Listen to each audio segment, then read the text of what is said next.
अज बार क़ौमी कारकुननि ते आहे छो त सिंध जी ही जेका पाकिस्तान पीपुल्स पार्टी जी हुकुमरानी ख़ुसूसन पोयनि 15 सालनि में सिंध जे वसीलनि सिंध जे पाणी सिंध जूं ज़मीनूं ऐं हितां जी हुकूमत में करप्शन जो इंतहा करे छॾी आहे पंहिंजे इक़्तिदार जे एवज़ ऐं ख़सीस पैसनि जे एवज़ हू इक़्तिदार जे एवज़ वठी ऐं रिआयतूं वठी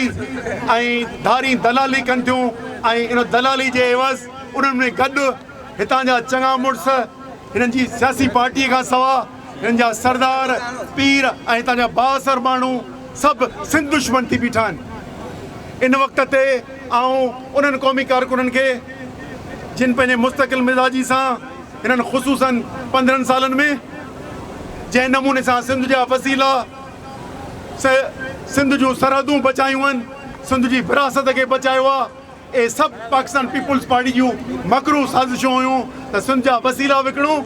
सिंध जी जाग्राफी वहदत खे 2012 में टोड़ियूं ऐं सिंध जूं ज़मीनूं मलीर ज़िलो ठट्टो ऐं जामशोरे ज़िले जूं जीअं 3 बाल करे हिन हुकूमत खे जंहिंखे तहफ़ुज़ करणो हूंदो आहे सिंध जो विकिरो शुरू करे ॾिनो ऐं उन जे एवज़ हिननि जंहिं तरीक़े सां हिते दवा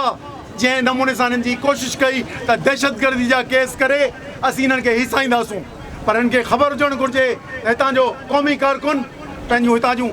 असांजे सिंध मां शहादतूं ॾिनियूं आहिनि असांजे गिरफ़्तारियूं ॾिनियूं आहिनि तकलीफ़ूं सठियूं ॾिनियूं आहिनि पर पंहिंजे रहबर साईं GMC जे रस्ते खे न छॾियो आहे। तंहिंजे करे हिन वक़्त ते जंहिं नमूने सां